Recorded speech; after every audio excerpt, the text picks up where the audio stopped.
So last week we talked about why AI content might not be getting you the results that you want. And this week we're diving into the myth that more content equals more results, more clients, and more money. So let's dive in.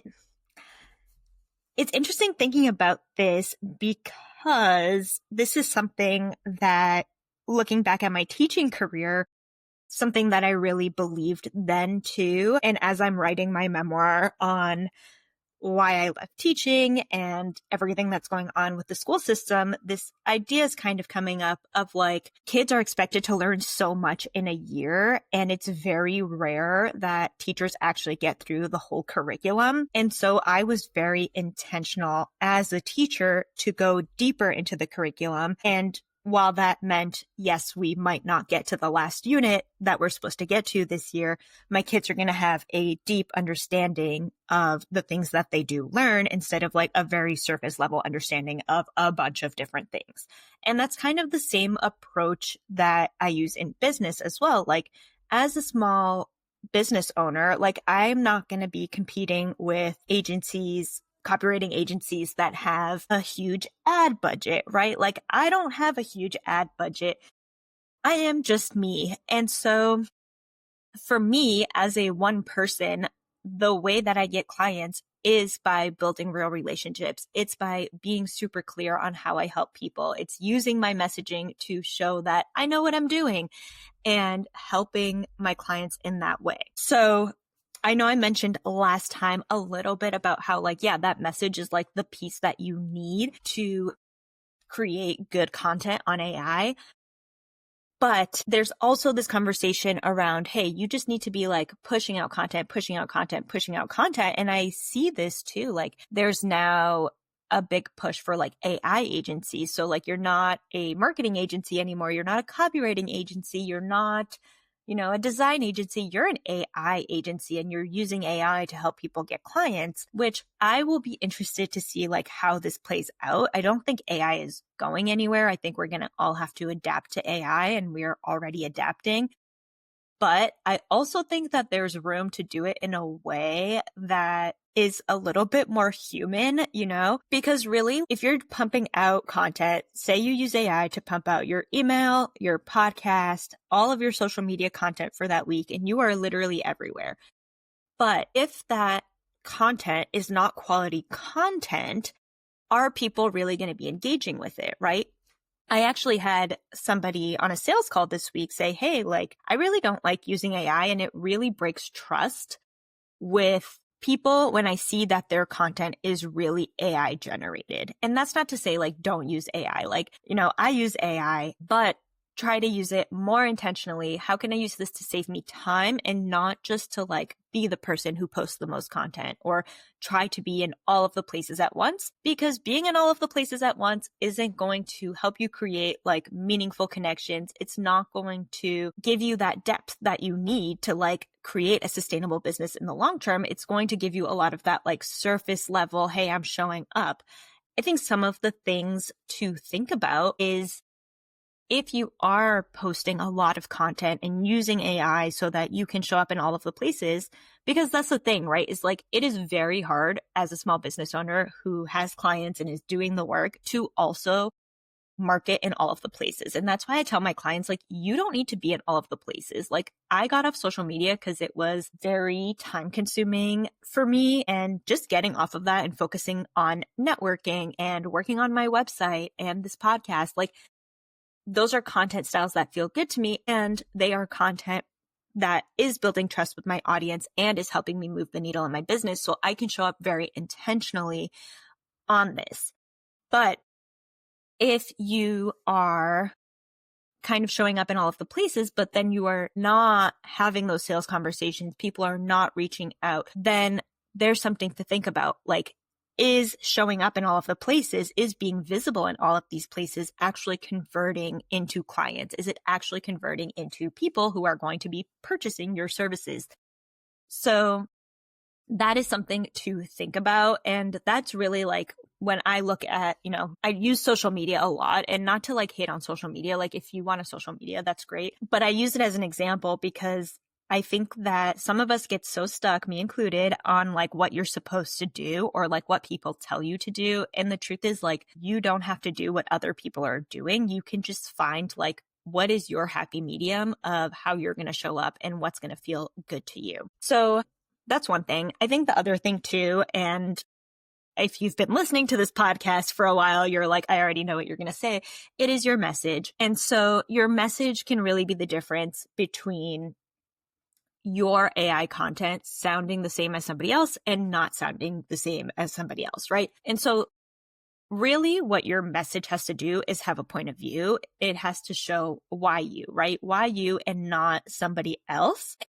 One of the goals of your message is to continue the conversation, right? Some of the questions that you want to ask if you are doing all of the things, but you are not getting the results, like really thinking like, hey, is my content positioning me as an expert? And it is crazy to me. Like, I get it because it is uncomfortable to brag about yourself, but it is crazy to me, like these smart, brilliant, amazing clients that I work with, like people that have professional licenses in other areas, people who have PhDs, like people who have a lot of really, really great experience, but they are like, hey, wait, like this doesn't tie exactly directly to this specific thing that I'm doing. And so they don't talk about that experience. I'm not like, hey, you should like become a therapist because you have experienced trauma. Like, no, I'm not trying to say that. But, you know, there is a lot of value in your experience and you can talk about that. So if you are somebody who, you know, is coaching moms, but you have a background in, you know, schooling or physical therapy or occupational therapy or tutoring, like those are things that you can talk about, because if you are an actual expert in something, like if you actually know a lot about something, that likely informs your work. And so how is that informing your work? And that's something like, that's why even 3 years out of teaching, like my teaching career informs so much of how I show up and what I do. And so just like really thinking about like, are you positioning yourself as the expert? And this is something that your AI cannot do for you, right? Like your AI has no idea what you've been through, what degrees you have, what jobs you've had, what kind of teams you've worked on. Like these are the kinds of things that maybe they're not directly related to exactly what you're doing, but if they inform how you approach the work, if they inform your values around the work, like that's something that you can talk about, because that's a piece that's going to build connections with people. Like a lot of people want to work with me because I was a teacher, because they were also educators and they are like, okay, this person understands. They probably have similar values to me. So talk about your past experiences, talk about your story, and don't feel like awkward. Like you're not doing it to brag or like be better than somebody. You are doing it because you have something to offer. You have some expertise and experience, and it informs how you do your work. And so it is relevant to your clients. I think the other thing to consider, right, is like, it's funny now that I'm on this like teaching metaphor of when you're thinking about curriculum, right, and you're teaching, every single day that you show up, there is a purpose, right? Like if you were a teacher, you know what I'm talking about. Those objectives had to be written on the board. What is the goal of the lesson, right? There needs to be a goal. There's usually a primary goal and a secondary goal. But think about that too when it comes to your content, right? Like what is the goal behind it? Like, is this about building trust with people? Is this about showing my approach? Is this about showing how I do things differently than other people? Is this about selling my offer? What are the reasons that you're actually showing up? And then how can you be intentional about that? And if you are like, wait, what are some reasons? Really, there are 3 main purposes, right? When you think about like a marketing funnel, you have visibility, which is getting in front of more people. So that is really where this like AI thing gets tricky, because it's so easy to fall into that trap of like, I want to be everywhere and I want to be super visible. And so I'm going to use AI and I'm going to copy paste and I'm going to show up everywhere with my AI content, right? That's really tricky. So you have visibility. There are other ways to be visible though that are strategic. And that really honestly starts with figuring out actually who your ideal client is. And I struggled with this And it's something that I shifted over time. And I do think it takes a few years to really be like, oh, this is who I want to work with. And I actually was talking to somebody this week who was surprised. They were looking at some of my services for solopreneurs, like the membership, like Brand Project. But they were actually surprised when I said that a lot of my done for you clients have been in business for 20 to 30 years. They are corporate. Even the businesses who are newer, like I've had businesses that I work with who are in the startup phase, but they usually are really well-funded businesses. They are usually entrepreneurs who have other businesses who have a big investment that they can pour into their copy. And so I think that is just like worth touching on of like your ideal client can change. Like I originally thought I was going to be working with like a lot of solopreneurs, which I do in my membership, but like I realized that my copy studio clients are a little bit different than they're just in a different place business wise. And so that is something to think about too, is like, are you talking to the right person? Are you using your message, right? Not ChatGPT's message, your story, your experiences. And are you showing up intentionally, right? Like, is there a goal behind what you're doing, how you're showing up, how you're saying it? And this is really, with my clients at least, like I think a lot of us got into this phase of like doing more and more and more and more. And so I've been spending this year like unlearning that a little bit and just doing less intentionally. And, you know, it really translates to how I live my life, right? Like I try to do less intentionally. I'm trying not to like be going 100 miles an hour. I'm trying to like move through my day, like slowly, intentionally, right? And not be like a frantic ball of anxiety constantly. I think the other thing to think about too is I have to talk about SEO, and I'm not an SEO expert, though I know many. If you need a recommendation, I'm happy to shoot you some people that you can use AI to just, you know, create 100 blog posts. But without that actual keyword research, without the SEO strategy behind it, it's the same thing, right? You are not going to get the results that you want. Take it from me, lesson learned the hard way. We're all learning here. And so that's a big pivot for me where like, yes, I'm focusing on the podcast, but I am going all in on SEO because I am not on social. I find my website is a really great tool. Like I just get so happy when people book a discovery call off my website. I'm like, oh my God, it's working. And so really thinking about like, where are the places that you can show up? And if you're showing up and not getting results, like pause, think about it.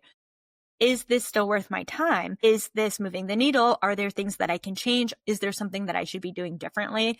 And I will say, like, it is really hard at the beginning of business to kind of figure all of this out because you don't really know what you're doing. And there's a huge learning curve at the beginning. But as you are a few years into business, really reflect on your time, reflect on what's working and what's not. And don't feel like you have to do something just because other people are doing it or like big corporate America is doing it. Like what makes you special as a small business owner is that you're a small business owner. You're a real person and you have that ability to create the relationships. You can have a lot of personality, right? You can really show why you're an expert. And when you lead with relationships, your story, your expertise, your approach, that is what's going to make you stand out. And AI cannot compete with that. It can help you save time to show that, but it cannot compete with that because it doesn't know what you've been through. It doesn't know your experiences. So all of this being said, inside Brand Project, it is all about slowing down to speed up, slowing down to clarify your message so every piece of content has a purpose, it deepens connection, or it nurtures your people, or it positions you as the obvious choice to sell your offer. None of this requires being on the content treadmill and constantly putting out content over and over and over again. All of that being said, Thank you so much for listening. Be back next week with another episode on AI. We've got a few more weeks on AI stuff. If you have any listener requests, reach out. I love doing listener request episodes. And don't forget to follow and to subscribe, share with your business besties. And thanks so much for listening. Until next time. That's a wrap on today's episode. If you enjoyed this episode, make sure to rate and leave a review on your preferred listening platform. If you haven't, make sure you subscribe for weekly episodes about how to make money and work with the dreamiest of clients without having to get dressed in the morning. Make sure to check out the show notes down below, and I'll see you in the next episode.